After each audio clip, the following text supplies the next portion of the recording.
Our onboarding experience was great.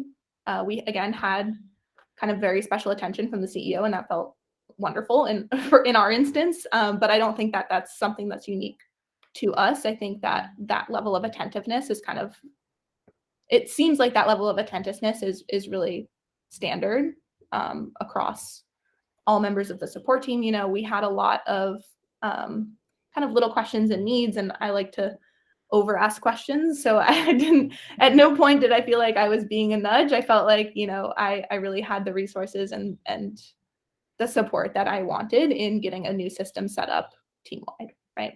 We got a lot of guidance and support on how to best roll this out to our team. So it's always kind of scary unleashing a new system across 150 people. But the assembly team really was able to give us a lot of good guidance on how to kind of present it, how to communicate about it. They gave us some materials on how to train managers and materials on how to use the system that we could share with our team really easily.